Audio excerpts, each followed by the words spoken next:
Assalamualaikum warahmatullahi wabarakatuh. Saya Cela Cara Karalo dengan NIM 2024081058. Pada kesempatan ini, saya akan mempresentasikan laporan yang berjudul Analisis Reconnaissance terhadap dugaan serangan phishing di perusahaan XYZ. Nah, reconnaissance merupakan tahap awal dalam sebuah serangan cyber, yaitu proses pengumpulan informasi mengenai target sebelum serangan dilakukan. Pada kasus ini, reconnaissance digunakan untuk menganalisis bagaimana penyerang dapat memperoleh informasi yang nantinya digunakan dengan serangan phishing.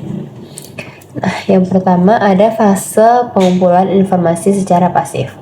Tahap pertama ini, informasi dikumpulkan tanpa berinteraksi langsung dengan sistem, sehingga resiko terdeteksi lebih rendah. Pertama, dilakukan pencarian informasi mengenai domain perusahaan menggunakan tools seperti WSLookup, DNS Dumpster, dan Security Trails.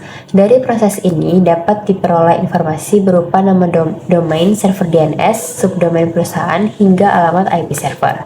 Selanjutnya dilakukan OSINT atau Open Source Intelligence menggunakan tools seperti Google Dorking, Multigo, dan The Harvester.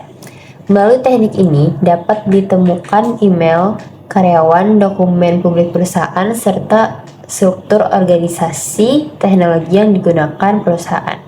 Selain itu, informasi juga dapat diperoleh dari media sosial dan website resmi perusahaan. Informasi seperti nama karyawan, jabatan, email perusahaan, dan teknologi yang digunakan seringkali dimanfaatkan oleh penyerang untuk melakukan spear phishing, yaitu phishing yang ditargetkan secara individu tertentu.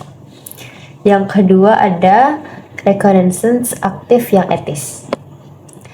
Tahap ini berbeda dengan metode pasif.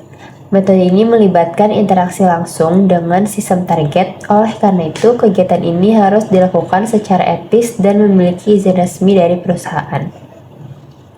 Beberapa prosedur yang harus dilakukan adalah memastikan adanya izin atau rules of engagement, menentukan ruang lingkup pengujian, menggunakan teknik scanning yang aman, serta mendokumentasikan seluruh aktivitas pengujian. Tools yang dapat digunakan antara lain Nmap untuk port scanning, Wireshark untuk analisis lalu lintas jaringan, dan Nikto untuk pemindaian kerentanan web server. Tujuan dari reconnaissance aktif adalah mengetahui port yang terbuka, sistem operasi server, layanan yang berjalan, dan versi software yang digunakan. Selanjutnya ada identifikasi keamanan.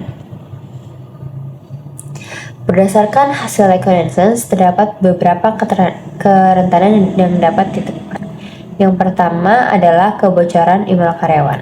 Jika email perusahaan tersedia secara publik, penyerang dapat mengirim email phishing untuk mencuri kredensial login atau menyalahgunakan akun perusahaan. Yang kedua ada informasi teknologi yang digunakan perusahaan. Informasi ini dapat membantu penyerang menemukan kerentanan software yang kemudian dieksploitasi untuk mendapatkan akses ilegal ke server. Yang ketiga ada subdomain yang tidak terlindungi dengan baik. Kondisi ini dapat menyebabkan subdomain takeover, penyebaran malware, bahkan pembuatan website phishing palsu yang menyerupai website perusahaan. Selanjutnya ada rekomendasi mitigasi keamanan. Untuk mengurangi resiko serangan phishing, terdapat beberapa rekomendasi yang dapat diterapkan perusahaan.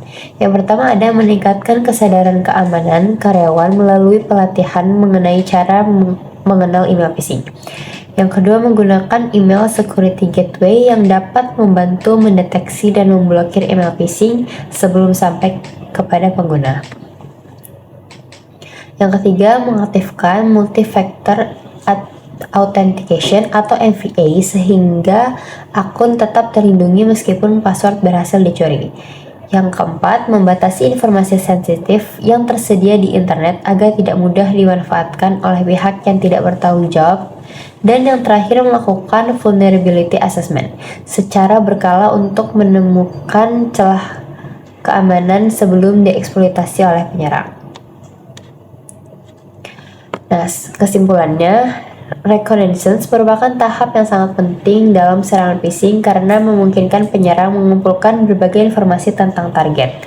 Oleh karena itu, perusahaan perlu menerapkan pengamanan teknis dan meningkatkan kesadaran pengguna agar resiko serangan yang dapat diminimalkan. Sekian presentasi dari saya, kurang lebihnya mohon maaf. Wassalamualaikum warahmatullahi wabarakatuh.